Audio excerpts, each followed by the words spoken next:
ओम श्री गणेशाय नमः। ओम नमो भगवते वासुदेवाय। श्री हरिवंश पुराण 10वां अध्याय वैवस्वत मनु के वंशजों का वर्णन और पुरुरवा की उत्पत्ति। वैशंपायन जी ने वैशंपायन जी कहते हैं, भरतश्रभ वैवस्वत मनु के उनके ही समान इक्ष्वाकु, नाभाग, घृष्णु, शर्याति, नरिशंत, प्रांशु, सातवें, नाभागारिष्ट, कुरुष और प्रशद्र, ये 9 पुत्र हुए। प्रजापालक तात इन 9 पुत्रों के उत्पन्न होने से पहले प्रजापति मनु ने पुत्र की कामना से मित्रा वरुण की इष्टि यज्ञ की थी।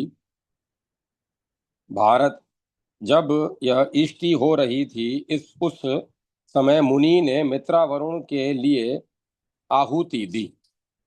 भरत श्रेष्ठ, आहुति के संपन्न होने पर देवता, गंधर्व, मनुष्य और तपोधन मुनि परम प्रसन्न हुए और कहने लगे, अहो, इसका तपोबल आश्चर्यजनक है और इसका शास्त्रीय ज्ञान भी अद्भुत है।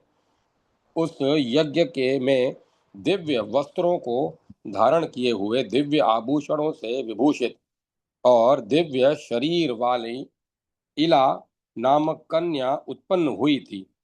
ऐसी ख्याति है। राजा मनु ने उस कन्या को इला कहकर पुकारा और कहा, भद्रे, तू मेरे पीछे पीछे आ। तब पुत्र की कामना वाले प्रजापति को इला ने यह धर्म में उत्तर दिया। इला ने कहा, वक्ताओं में श्रेष्ठ मैं धर्म की हत्या नहीं कर सकती, अन्यथा धर्म मुझे भी मार डालेगा। मैं मित्रा वरुण के अंश से उत्पन्न हुई हूँ, अतः उनके ही पास जाऊंगी। श्रेष्ठ नितंबों वाली इला राजा मनु से इस प्रकार कहकर मित्रा वरुण के पास गई और दोनों हाथ जोड़कर उनसे इस प्रकार कहने लगी, देवताओं, मैं आप दोनों के अंश से उत्पन्न हुई हूँ, अतः आप लोग बताइए मैं आपकी क्या सेवा करूं। मुनि मनु जी ने मुझसे कहा है कि तू मेरे पीछे पीछे आ। राजन, धर्म परायणा साध्वी इला के इस प्रकार कहने पर मित्र और वरुण ने उससे जो कुछ कहा था उसे सुनो। सुंदर कटी भाग वाली सुंदरी, तेरे इस धर्म, विनय, इंद्रिय संयम और सत्य से हम दोनों तुम पर बहुत प्रसन्न हैं। महाभागे, तू हमारी पुत्री रूप से प्रसिद्ध होगी और मनु का वंशधर पुत्र भी तू ही होगी। शोभने, उस समय तू मनु के वंश को बढ़ाने वाले जगत के प्रिय धर्मशील सुधुम्न के नाम से तीनों लोकों में प्रसिद्ध होगी। इस बात को सुनकर वह अपने पिता मनु के पास वापस जा रही थी। इसी बीच में इसी बीच में अवसर देखकर बुद्ध ने उसे सहवास के लिए आमंत्रित किया। राजन, चंद्रमा के पुत्र बुद्ध द्वारा इस उस इला के गर्भ से पुरुरवा उत्पन्न हुआ और उस पुत्र को उत्पन्न करके वह इला सुधुम्न हो गई। भारत, सुधुम्न के उत्कल, गय और विंताश्व नामक 3 परम धार्मिक पुत्र उत्पन्न हुए। राजन, उत्कल की राजधानी उत्कला उड़ीसा हुई। विंताश्व को पश्चिम दिशा का राज्य मिला और भरत श्रेष्ठ गय की राजधानी पूर्व दिशा में गया नाम की पुरी हुई।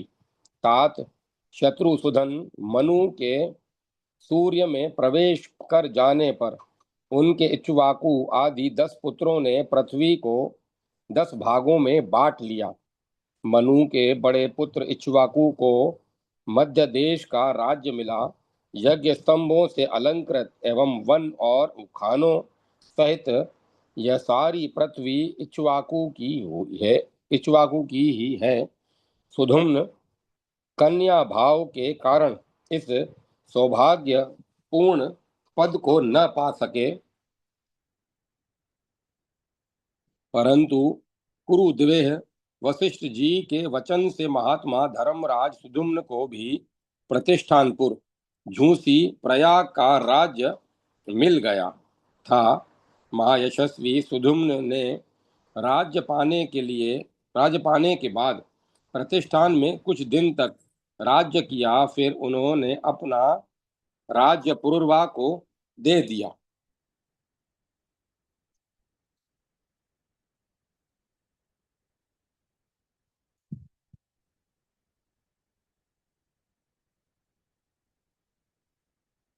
उत्कल के 3 पुत्र थे जो तीनों लोकों में प्रसिद्ध थे।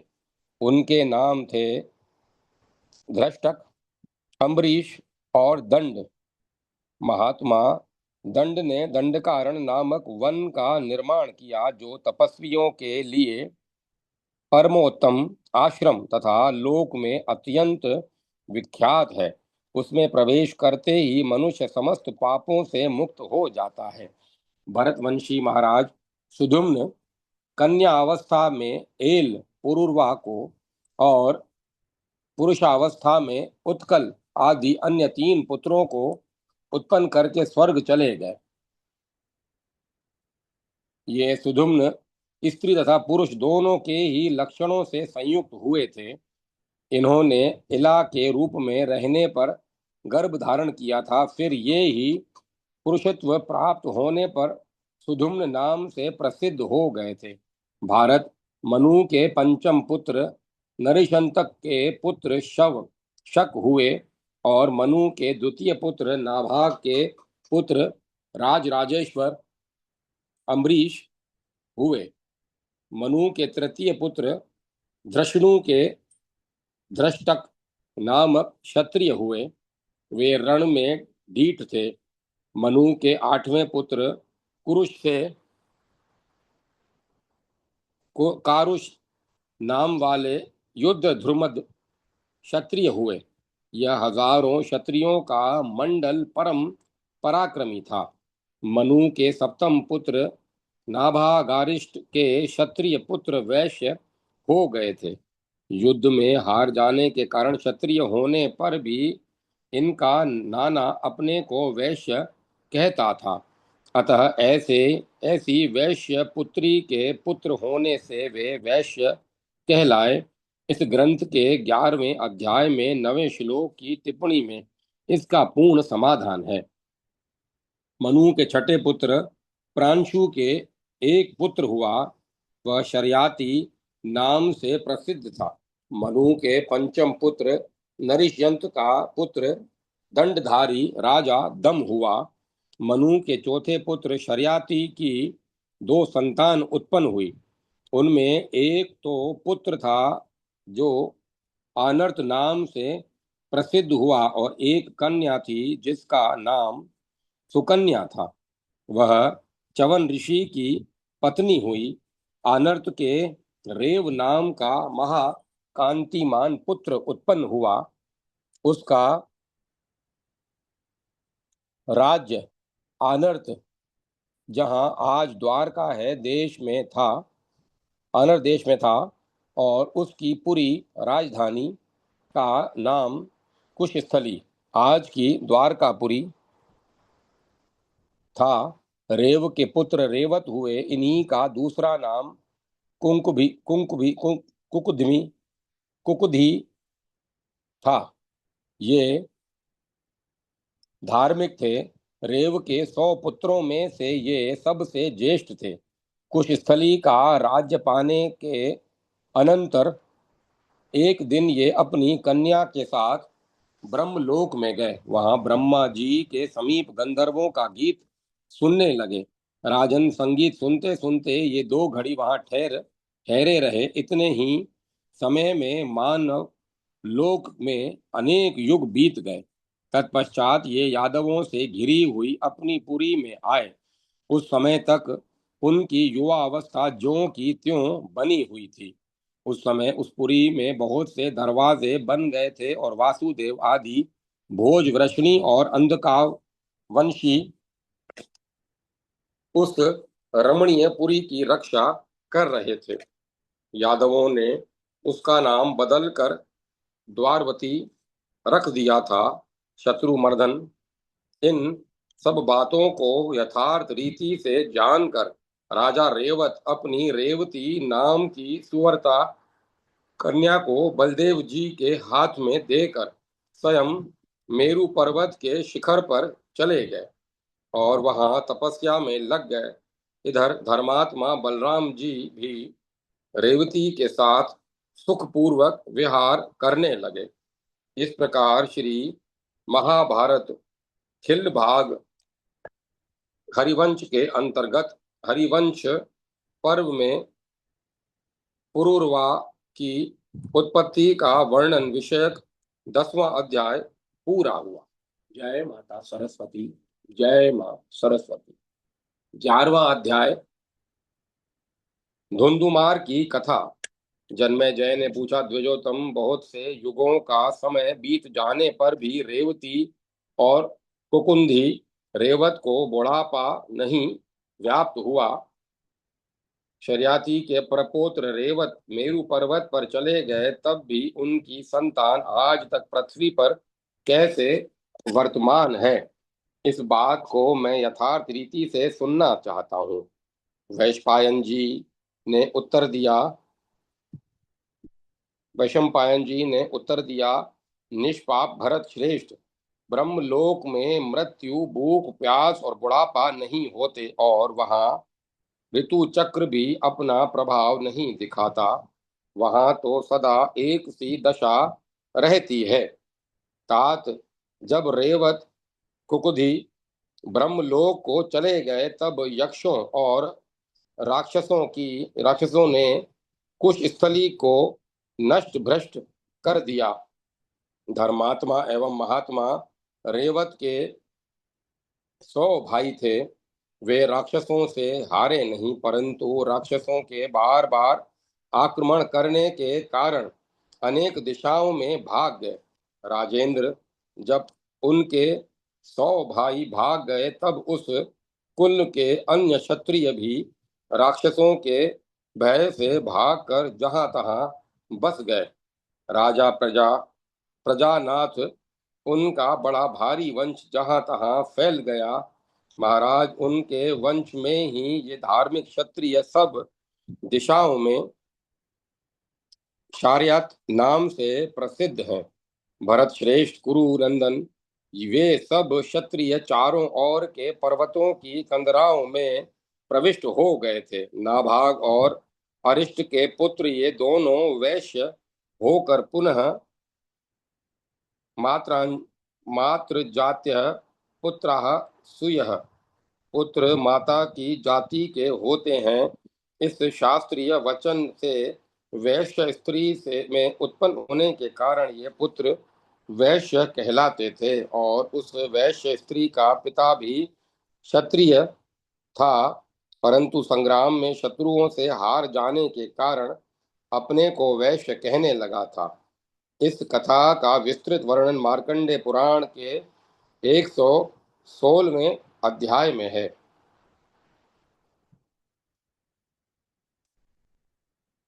ब्राह्मणत्व को प्राप्त हो गए।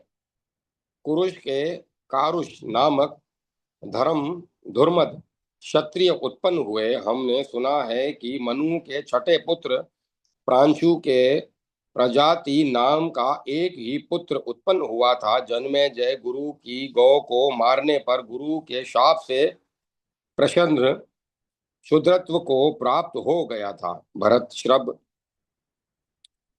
यहाँ तक व्यवस्वत मनु के 9 पुत्रों का मैंने वर्णन किया। तात, मनु के छींकने से इक्ष्वाकु नामक पुत्र की उत्पत्ति हुई थी। उन इक्ष्वाकु के भी 100 पुत्र उत्पन्न हुए। ये सब के सब बड़ी बड़ी दक्षिणा देने वाले थे। इनमें सबसे बड़ा पुत्र विकुक्षी था। वह विकुक्षी विशाल कोख वक्ष स्थल वाला होने से सर्वथा अयोध्य था, अर्थात उसके सामने कोई योद्धा ठहर नहीं सकता था। वही परम धार्मिक राजा विकुक्षी अयोध्या का स्वामी हुआ। राजन, उसके शकुनी आदि 50 उत्तम पुत्र थे। वे उत्तरापथ देश में रहकर उस देश की रक्षा करते थे।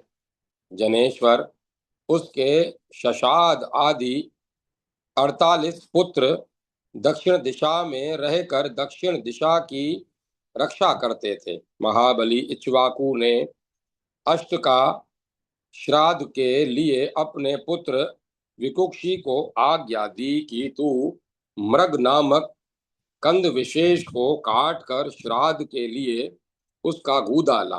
परंतु तात विकुक्षी ने श्राद्ध कर्म के लिए नियत किए हुए शश कंद विशेष को श्राद्ध पूर्ण होने से पहले ही खाकर उच्छिष्ट कर दिया और शिकार करके वापस लौट आया। उस समय इक्ष्वाकु ने वशिष्ठ जी के कहने से शशाद को त्याग दिया। तात फिर इक्ष्वाकु के मरने पर शशाद नगर में आया और राज्य का स्वामी बनकर राज्य करने लगा। शशाद के कुकस्थ नाम वाला वीर्यवान पुत्र उत्पन्न हुआ। उसे पहले देवासुर संग्राम में इंद्र ने स्मरण किया था। उस समय उसने इंद्र को बेल बनाकर उनके कुकुद पीठ पर बैठकर असुरों को जीता था। इसीलिए उसका नाम कुकस्थ हुआ। कुकस्थ कुकतस्थ के अनेना नामक पुत्र हुआ और अनेना का पुत्र प्रथु हुआ। प्रथु के विष्टराष्ट्र हुआ और विष्टराष्ट्र के आर्द नामक पुत्र उत्पन्न हुआ। आर्द्र के युवनाश्व और युवनाश्व का पुत्र श्राव हुआ। वह शावस्त्वक श्वास्तक नाम धारण करके राज सिंहासन पर बैठा। उसी ने श्रावस्तीपुरी बसाई। श्रावस्त का पुत्र महायशस्वी बृहदश्व हुआ। उसका पुत्र परम धार्मिक राजा कोलाश्व हुआ। धुंधु नामक दैत्य को मारने के कारण वह राजा धुंधुमार नाम से भी प्रसिद्ध हुआ। जन्मेजय ने कहा, ब्राह्मण, मैं धुंधु के वध की उस कथा को यथार्थ रीति से सुनना चाहता हूँ जिससे कोलाश्व का नाम धुंधुमार पड़ गया था। वैशंपायन जी बोले, कोलाश्व के धनुर्धारियों में श्रेष्ठ 100 पुत्र थे। वे सभी समस्त विद्याओं में निपुण, बलवान और धुर्दम्य थे। वे सभी धार्मिक पुत्र यज्ञ करके बहुत सी दक्षिणा दिया करते थे। बृहदश्व ने अपने ज्येष्ठ पुत्र कोलाश्व को राज सिंहासन पर बैठाया। अपनी राजलक्ष्मी को पुत्र के अधीन करके राजा बृहदश्व स्वयं वन को चले। उस समय बृहर्षि उत्तंक ने उन्हें वन में जाने से रोका। उत्तंक ऋषि ने कहा, राजन, हमारी रक्षा करना आपका कर्तव्य है, अतः पहले वही कीजिए, अन्यथा आप निश्चिंत होकर तप नहीं कर सकते। राजन, जब आप जैसा महात्मा इस पृथ्वी की रक्षा करेंगे जब आप जैसे महात्मा इस पृथ्वी की रक्षा करेंगे तभी इस पृथ्वी पर शांति होगी, अतः आपका वन में जाना उचित नहीं है। हम देखते हैं कि यहाँ रहकर प्रजा का पालन करने से आपको महान पुण्य होगा। वन में रहने पर ऐसे पुण्य की प्राप्ति आपको हो, यह हमें नहीं दिखता। इसीलिए आप ऐसा विचार न करें। राजेंद्र, प्राचीन काल में राज ऋषियों ने प्रजाओं का पालन करके जैसा पुण्य संचय किया है वैसा पुण्य और कहीं नहीं दिखाई देता। राजाओं को प्रजाओं की रक्षा करनी चाहिए, अतः आप प्रजा की रक्षा करें। मेरे आश्रम के समीप मरु प्रदेश की समतल भूमि में बालू से भरा हुआ उज्जानक नाम वाला समुद्र है। वही एक विशाल काय महाबली राक्षस रहता है जो देवताओं के लिए भी अवध्य है। वह महान असुर मधु नामक राक्षस का पुत्र है। उसका नाम धुंधु है। वह वहां पृथ्वी के भीतर बालू में छिपकर सोता है और संपूर्ण लोकों का संहार करने के लिए कठोर तपस्या कर रहा है। वह 1 वर्ष बीतने पर जब बड़े जोर से सांस छोड़ता है, उस समय पर्वत और वनों सहित सारी पृथ्वी डोलने लगती है। उसके श्वास की वायु से बड़ी भारी धूलि उड़ती है, जो सूर्य के मार्ग को भी ढक लेती है। साथ ही 1 सप्ताह तक भूकंप होता रहता है। तात उस समय पृथ्वी में से चिंगारियां, अंगारे और अत्यंत दारुण धुएं निकलने लगते हैं। इसीलिए तात मैं अपने आश्रम में सुखपूर्वक नहीं रह पाता। आप लोगों का हित करने की इच्छा से इस उस विशाल शरीर वाले दैत्य का संहार करें। आज उस असुर के मारे जाने पर हम लोग सब लोग सुखी हो जाएं। पृथ्वी पते, एक आप ही उसका वध कर सकते हैं, क्योंकि निष्पाप नरेश भगवान विष्णु ने पहले युग में मुझे एक वर दिया था। भगवान के उस वरदान के अनुसार जबकि अयोध्या के राजा आप इस महाबली भयंकर दानव का संहार करेंगे, अपने तेज को वैष्णव तेज से परिपुष्ट कर लेंगे। पृथ्वी पाल महातेजस्वी धुंधु को अल्प तेज वाला पुरुष 100 वर्ष में भी नहीं मार सकता। उसमें इतना अधिक बल है कि देवताओं के लिए भी उसे दबाना कठिन है। महात्मा उत्तम ने जब राज ऋषि से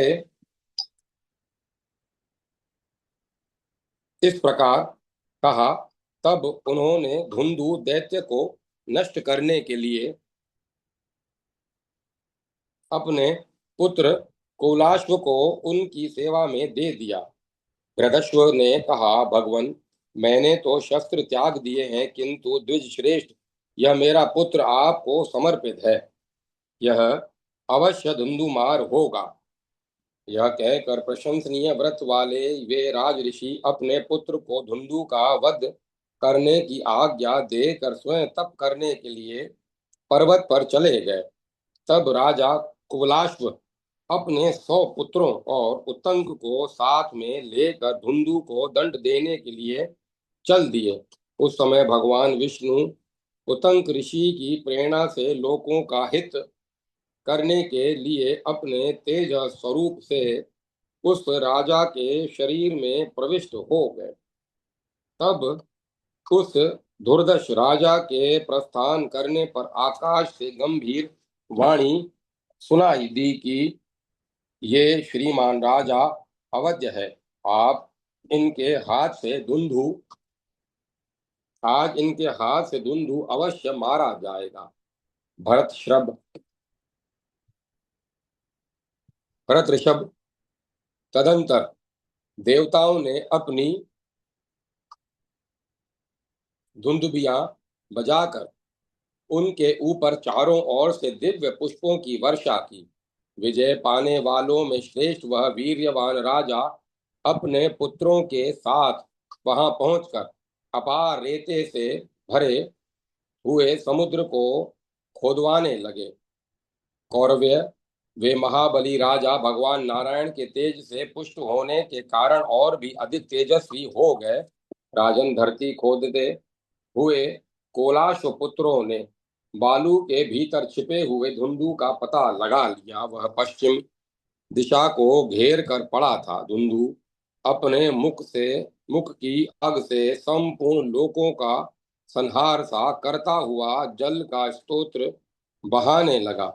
भरत श्रेष्ठ, जैसे चंद्रमा के उदय काल में समुद्र के में ज्वर आता है, उसकी उताल तरंगे बढ़ने लगती हैं, उसी प्रकार वहां धारा, लहर और कीचड़ से युक्त महान जल स्तोत्र वेग पूर्वक बढ़ने लगा। उस राक्षस ने कोलाश्व के 100 पुत्रों में से 3 को छोड़कर शेष सबको अपनी मुखाग्नि से जलाकर भस्म कर दिया।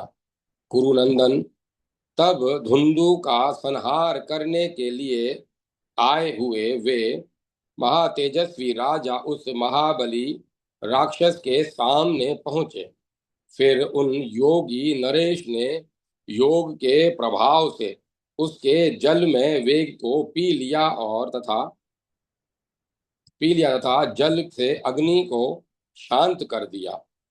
इस प्रकार उस विशाल शरीर वाले जल राक्षस को बलपूर्वक मारकर राजा ने अपना काम पूर्ण करके उस मारे हुए राक्षस को उत्तंक ऋषि को दिखाया।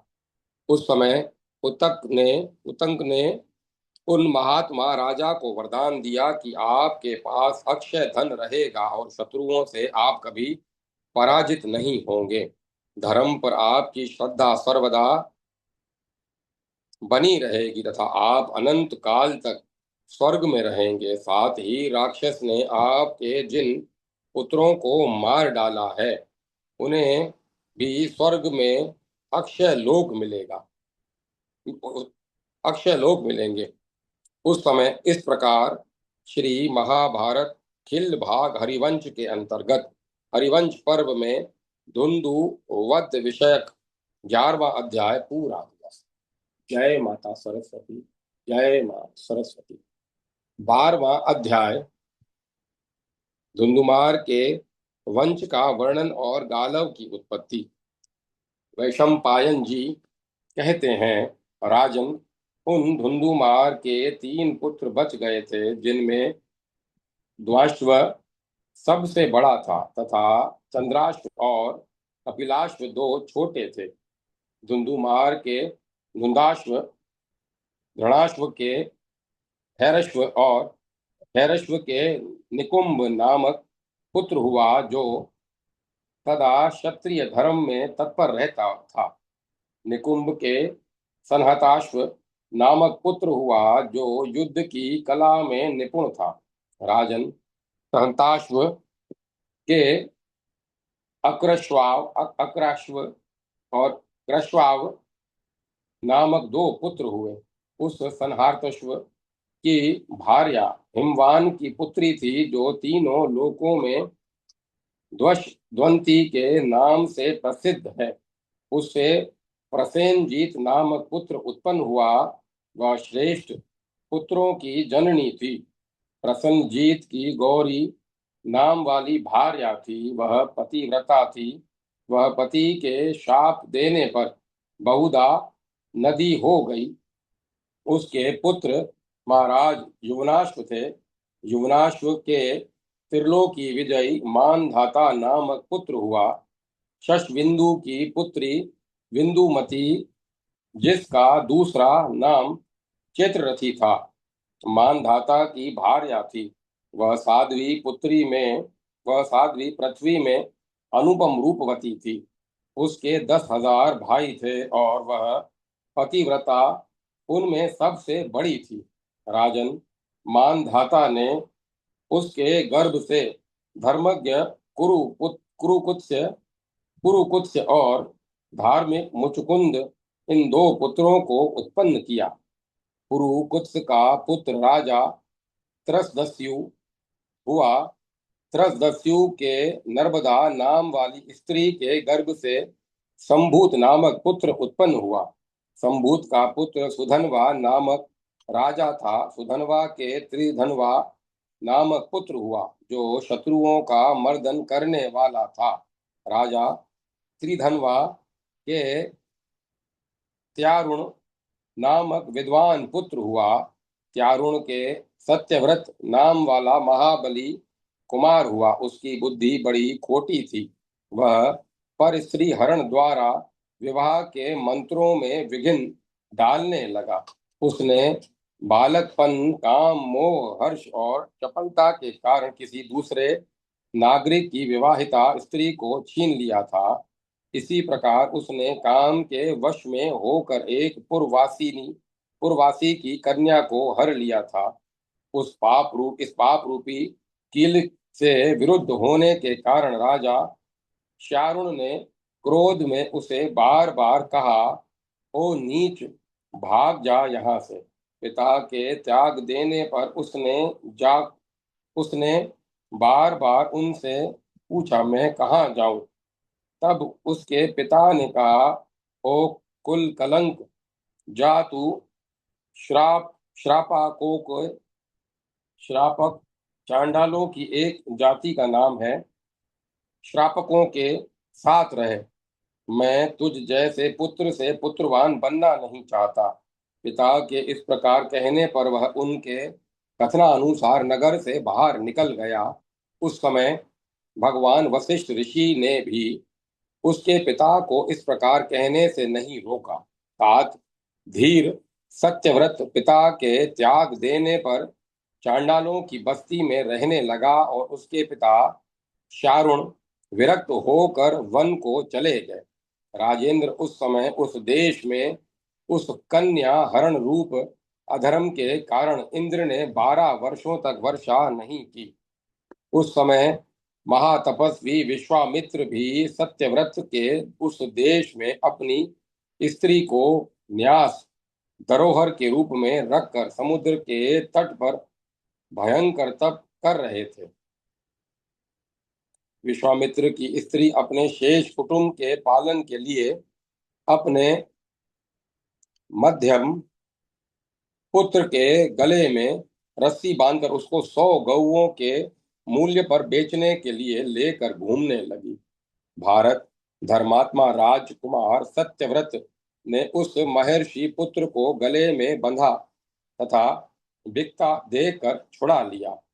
फिर महाबाहु सत्यव्रत ने विश्वामित्र को संतुष्ट करने और उनकी कृपा प्राप्त करने के लिए उस पुत्र का भरण पोषण किया। वह महातपस्वी गले में बंधन पड़ने के कारण गालव नाम से प्रसिद्ध हुआ।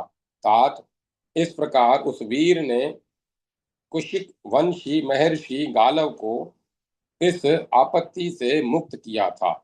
इस प्रकार श्री महाभारत खिल भाग हरिवंश के अंतर्गत हरिवंश पर्व में गालव की उत्पत्ति विषयक 12वां अध्याय पूरा हुआ।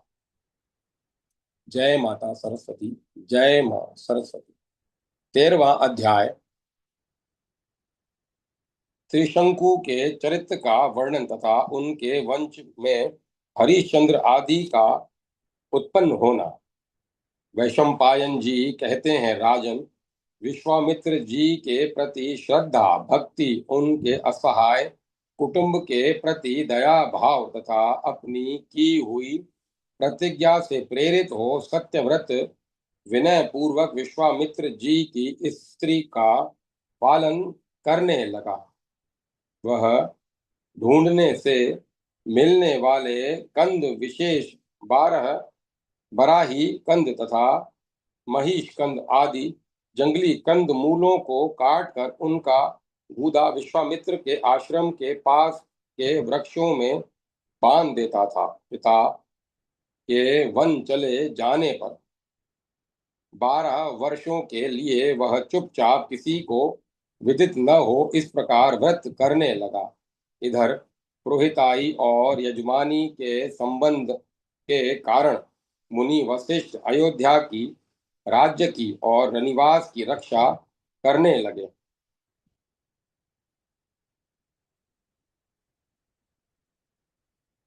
इधर सत्यव्रत अपनी मूर्खता या होने हार के कारण वशिष्ठ जी के ऊपर अधिक कुपित रहने लगा, परंतु मुनि वशिष्ठ ने तो उसके पिता को उसके उनके द्वारा अपने पुत्र के राज्य से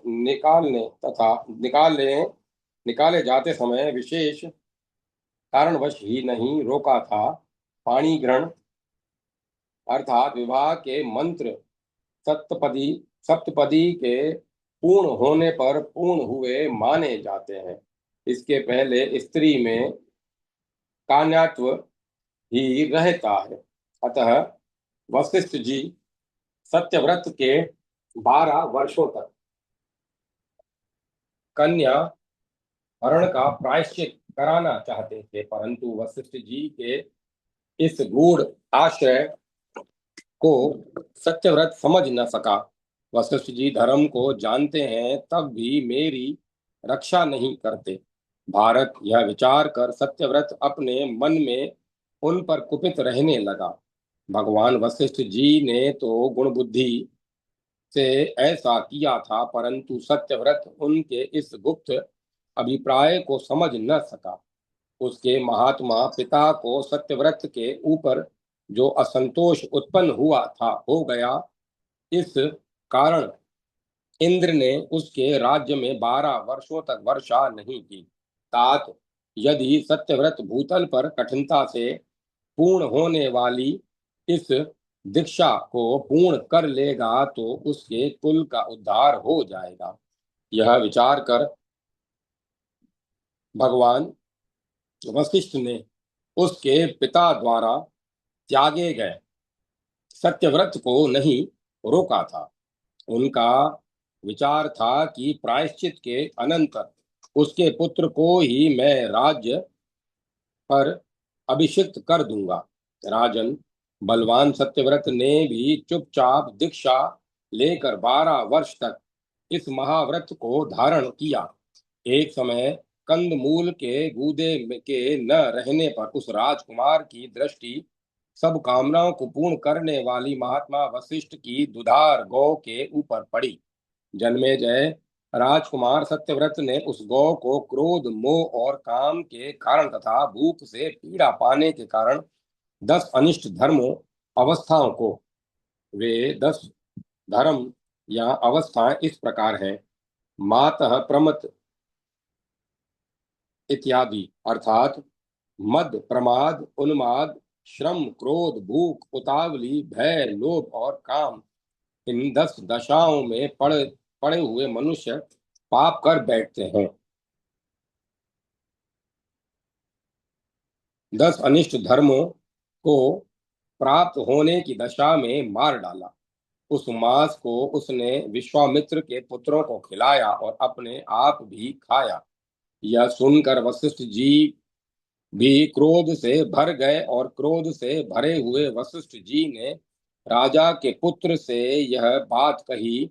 वशिष्ठ जी ने कहा, क्रूर, यदि तुझ में फिर किए हुए ये 2 शंकु पाप न होते तो मैं तेरे प्रथम शंकु पाप को अवश्य नष्ट कर देता। पिता को संतुष्ट न रखने, गुरु की दूध देने वाली गौ की हत्या कर डालने और अप्रोक्षित मांस खाने से तुम्हारे द्वारा 3 प्रकार के पाप बन गए। वैशंपायन जी बोले। इस प्रकार उसके 3 शंकाओं को देखकर महातपस्वी वशिष्ठ जी ने जो उसे कहा त्रिशंकु कहा, उसके कारण वह त्रिशंकु ही कहलाने लगा।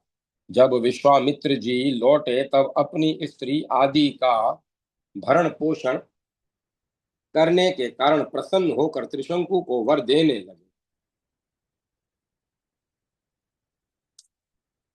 जब विश्वामित्र जी ने राजकुमार से इच्छा अनुसार वर मांगने के लिए कहा तब उसने मुनि से वर मांगा कि मैं सदैव स्वर्ग में जाऊं।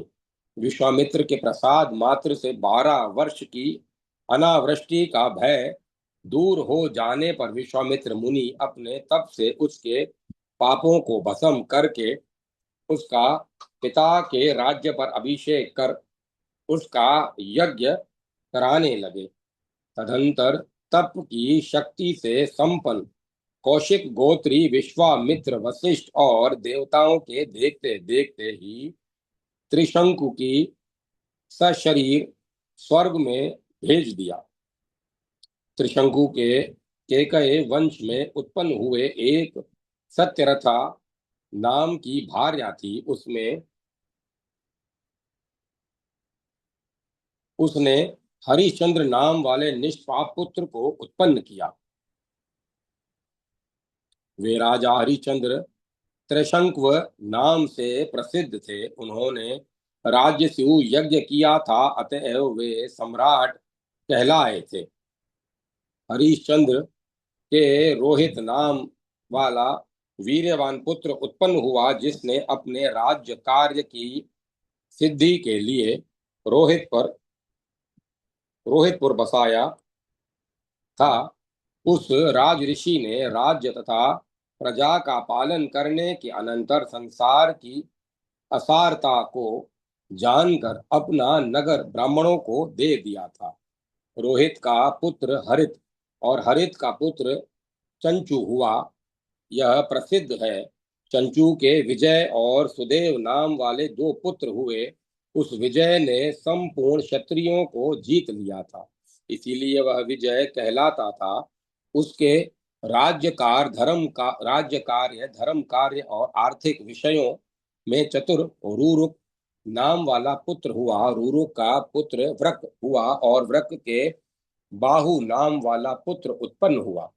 वह राजा उस राजधर्म के युग में अति धार्मिक नहीं था, इसीलिए है और तालजंग वंश के राजाओं ने शक, यवन, काम्बोज, पारद और पहव आदि राजाओं का साथ देकर बाहु को उसके राज्य से भ्रष्ट कर दिया। बाहु का जो पुत्र उत्पन्न हुआ वह गर अर्थात विष के साथ ही उत्पन्न हुआ था।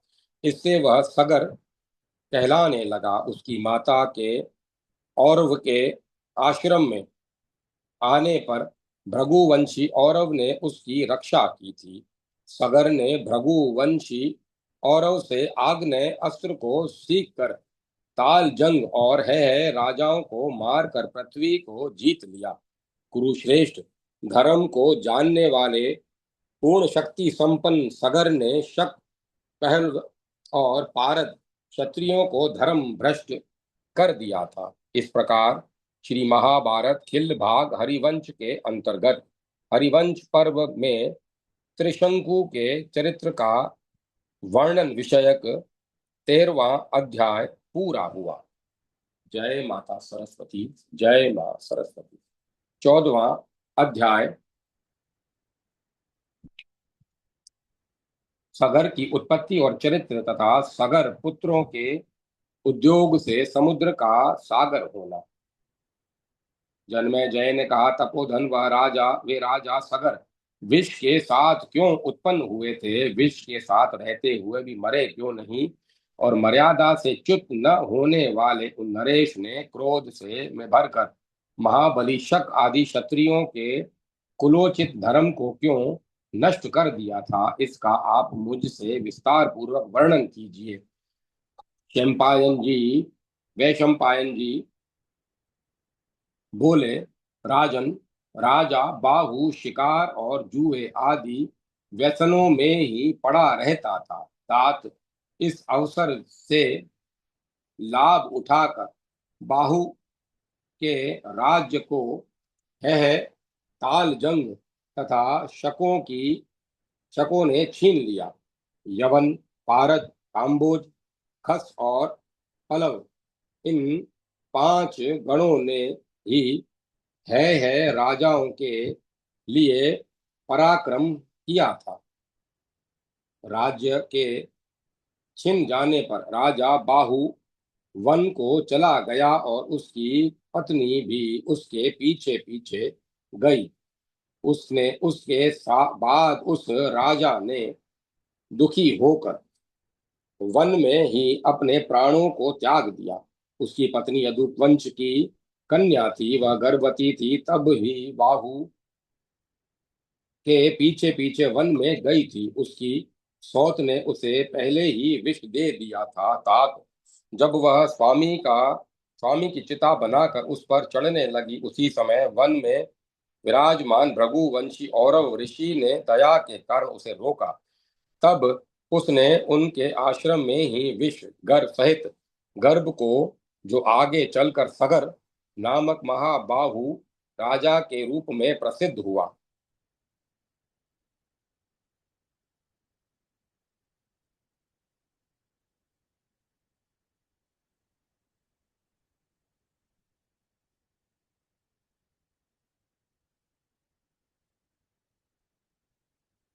उत्पन्न किया।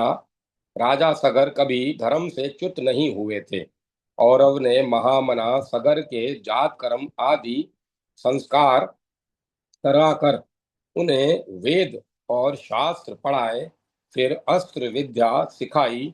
उन्होंने सगर को देवताओं के लिए भी असह्य महाघोर आग्नेय अस्त्र दिया था। जब वे अस्त्र बल और शारीरिक बल से संपन्न हो गए, तब क्रोध में भरकर रुद्र जैसे शीघ्रता से पशुओं का संहार करते हैं, उसी प्रकार उन्होंने हयों का संहार कर डाला। इस प्रकार कीर्तिमानों में श्रेष्ठ उन वीर पुरुषों ने संसार में अद्भुत कीर्ति पाई थी। उसके अनंतर उन्होंने शक, यवन, कंबोज, पारद और पहावों को भी निशेष स्वार्थ सर्वथा नष्ट करने का निश्चय किया। जब वीर और महात्मा सगर उसका उनका सर्वनाश करने लगे, तब वे शक, यवनादि बुद्धिमान वशिष्ठ जी की शरण में गए और उनके पैरों में गिर पड़े। परम यशस्वी वशिष्ठ जी ने कुछ विशेष शर्तों पर उनको अभय दान दिया और सगर को उन्हें मारने से रोका। सगर ने अपनी प्रतिज्ञा और गुरुओं के वाक्य की ओर ध्यान देकर उनके प्राण नहीं लिए। उनके धर्म की को नष्ट कर दिया और उनका वेश बदल दिया। उन्होंने शकों के आधे सिर को मुंड कर छोड़ दिया, यवनों के सारे सिर को मुंडा दिया और कंबोजों के भी सिर को मुंडवा दिया। उन महात्मा नरेश ने पारदों के सिर को मुक्त केश, खुले हुए केशों वाला कर दिया और पल्लवों को शम धारी, केवल दाढ़ी वाला बना दिया और सबको स्वाध्याय तथा वशटकार से रहित कर दिया। तात जनेश्वर, शक, यवन, काम्बोज, पारद, किली, सर्प, महेश, दर्द, चोल और केरल, ये सब क्षत्रिय ही थे। वशिष्ठ जी के वचन से महात्मा सगर ने उन सब का संहार न करके केवल उनके धर्म को ही नष्ट कर दिया था। उन विजयी राजा ने अश्वमेध की दीक्षा लेकर खस, तुषार, चोल, मद्र, किष्किंधक, कौंतुल, वंग, साल्व तथा कोंकण देश के राजाओं को जीता। इस प्रकार पृथ्वी का विजय करते हुए उन्होंने अश्वमेध यज्ञ के लिए अपना घोड़ा छोड़ा। जब उनका घोड़ा घुमाया जा रहा था, उस समय पूर्व दक्षिण में समुद्र के किनारे किसी ने उस घोड़े को चुरा लिया और उसे भूमि में छिपा दिया। उस समय राजा सगर ने अपने पुत्रों से उस स्थान को खुदवाया। समुद्र के खोदने पर उनके पुत्रों ने आदि पुरुष हरि अविद्या को हरने वाले कृष्ण सच्चिदानंद स्वरूप प्रजापति पुरुषोत्तम कपिल रूपी विष्णु को वहां सोते हुए समाधि में स्थित देखा। उनके योग निद्रा को त्यागने पर उनके नेत्र में से निकलते हुए तेज से वे सब राजकुमार भस्म हो गए। महाराज, केवल बहरकेतु, सुकेतु, राजा, धर्मरथ और वंश को चलाने वाला शूर पंचजन्य, ये चार राजकुमार ही जीवित बच गए थे। उन्हें कपिल रूपी विभु हरि नारायण भगवान ने यह वरदान दिया था कि इक्ष्वाकु का वंश अक्षय रहेगा और राजा सगर की कीर्ति कभी नष्ट नहीं होगी। समुद्र उनका पुत्र कहा जाएगा, अर्थात भविष्य में वह यह सागर नाम से प्रसिद्ध होगा। उन्हें अक्षय स्वर्गवास मिलेगा। कपिल जी ने अपने नेत्र के तेज से भस्म हुए सगर पुत्रों को भी अक्षय लोकों की प्राप्ति होने का वर दिया। उस समय समुद्र ने अर्घ्य लेकर उन राजा सगर को प्रणाम किया और सगर के इस कर्म के कारण समुद्र का सागर नाम पड़ गया। उन्होंने अश्वमेध यज्ञ के घोड़े को भी समुद्र से प्राप्त किया। इस अवसर ने इस तरह उन महायशस्वी राजा ने 100 अश्वमेध यज्ञ किए थे। ऐसा सुना जाता है उन महाराज के पुत्रों की संख्या 60,000 थी। इस प्रकार श्री महाभारत खिल्ल भाग हरिवंश के अंतर्गत हरिवंश पर्व में सगर की उत्पत्ति का वर्णन विषयक 14वां अध्याय पूरा हुआ। जय माता सरस्वती। जय मां सरस्वती। 15वां अध्याय सूर्यवंश का वर्णन। जन्मेजय ने कहा, द्विज महात्मा सगर के 60,000 वीर और परमार्थी पुत्र किस प्रकार उत्पन्न हुए थे। वैशंपायन जी ने उत्तर दिया, सगर की 2 रानियां थी, तब से उनके पाप नष्ट हो गए थे। उनमें बड़ी रानी विदर्भ नरेश की पुत्री थी और केशनी नाम से प्रसिद्ध थी। उन राजा की जो छोटी पत्नी थी वह बड़ी ही धर्मात्मा थी। वह अरिष्टनेमी कश्यप की पुत्री थी। उनके समान पृथ्वी पर कोई भी दूसरी रूपवती स्त्री नहीं थी। जनाधिप औरव ने उन दोनों को जो वर दिया था उसे सुनो। औरव ने कहा था, दोनों में से कोई एक तपस्विनी रानी को 60,000 पुत्र मांग ले और एक वंश चलाने वाले एक ही पुत्र को मांगे। अब जैसे जो वर अच्छा लगता हो वह उस वर को मांग ले। उनमें से एक पुत्र लोभनी स्त्री ने तो बहुत से शूरवीर पुत्रों को मांग लिया और एक ने एक ही वंशधर पुत्र को मांगा। तब मुनि ने तथास्तु ऐसा ही होगा कहकर वरदान दे दिया। केशनी के सगर से असमंजस्य नामक पुत्र उत्पन्न हुआ था। वह पंचजन नाम से प्रसिद्ध महाबलवान राजा था। दूसरी ने बीजों से भरी हुई एक तुम्बी उत्पन्न की। यह बात प्रसिद्ध है। उस तुम्बी में तिल के समान 60,000 गर्भ थे। उस समय जो समय आने पर उत्पन्न हुए और क्रमशः बढ़ने लगे।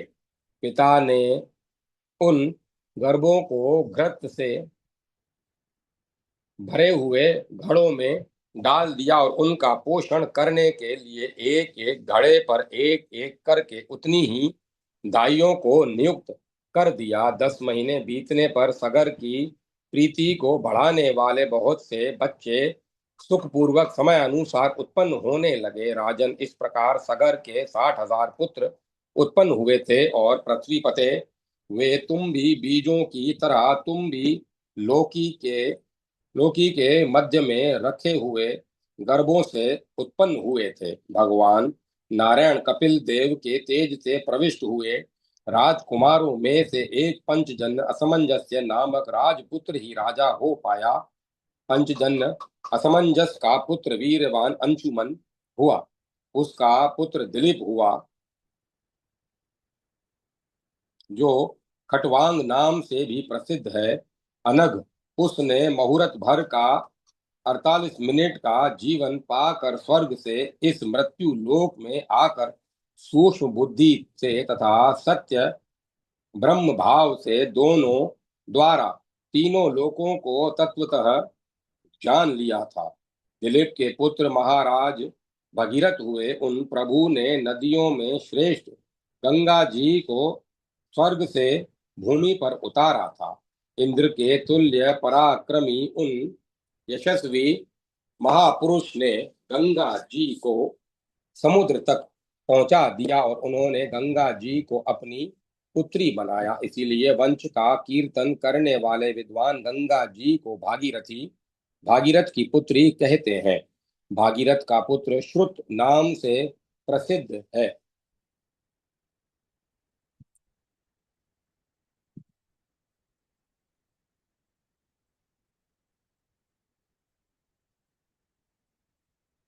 श्रुत का नाभाग नामक परम धार्मिक पुत्र उत्पन्न हुआ। नाभाग का पुत्र अम्बरीश हुआ। वह सिंधु द्वीप का पिता था। सिंधु द्वीप के आयु ताजित नामक वीर्यवान पुत्र हुआ। आयु ताजित के ऋतु पर्ण नाम वाला महायशस्वी पुत्र उत्पन्न हुआ।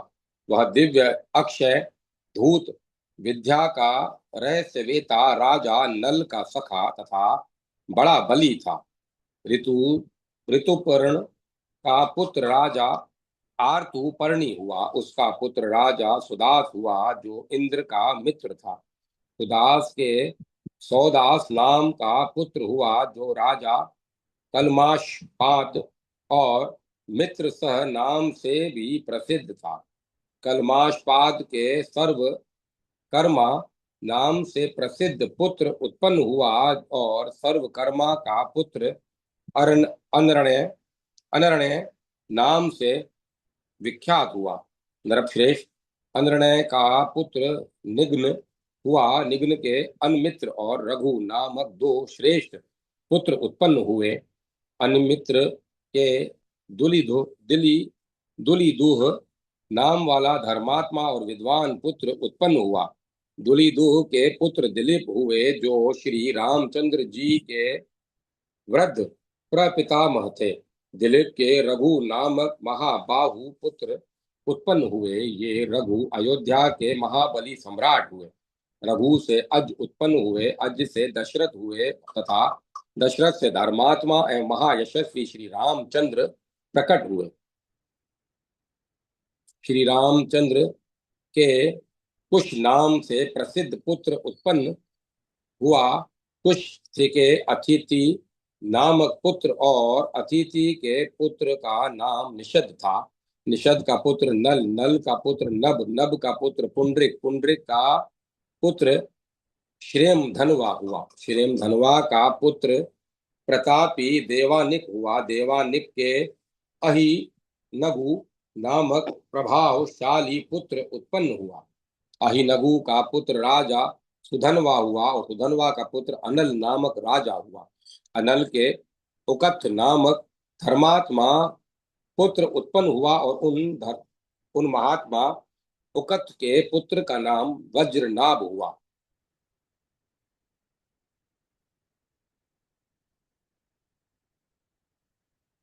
वज्रनाभ के शंख शंख नामक विद्वान पुत्र उत्पन्न हुआ जो व्यष्टिक्ष्व विचिताक्ष्व के नाम से भी प्रसिद्ध है। शंख का पुत्र पुष्प और पुष्प का पुत्र विद्वान अर्थ सिद्धि था। अर्थ सिद्धि का पुत्र सुदर्शन, सुदर्शन से अग्निवर्ण, अग्निवर्ण का पुत्र शीघ्र और शीघ्र के मरु नाम का पुत्र हुआ।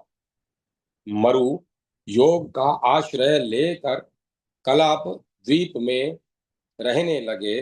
परम प्रसिद्ध मरु के पुत्र राजा बहुध्वल हुए। भरतशभ पुराण में नल नाम से दो ही राजा प्रसिद्ध हैं, एक वीरसेन पुत्र नल और दूसरा इक्ष्वाकु कुलात्पन्न निषद पुत्र नल। विवस्वान सूर्य के वंश में ये परम तेजस्वी राजा उत्पन्न हुए हैं। यहाँ इक्ष्वाकु वंश में उत्पन्न हुए मुख्य मुख्य राजाओं का वर्णन किया गया है। जो मनुष्य अदिति नंदन भगवान सूर्य की तथा प्रजाओं के पोषक देवता श्राद्ध देव की इस सृष्टि परंपरा का भली भांति पाठ करता है वह संतानवान होता है और निष्पाप रजोगुण रहित एवं दीर्घायु हो अंत में भगवान सूर्य का सायुज्य प्राप्त कर लेता है। इस प्रकार श्री महाभारत खिल्ल भाग हरिवंश के अंतर्गत हरिवंश पर्व में सूर्यवंश का वर्णन विषयक 15वां अध्याय पूरा हुआ। जय माता सरस्वती। जय मां सरस्वती। अब कथा को विराम दिया जाता है। ओम तत्सत, ओम तत्सत, ओम तत्सत।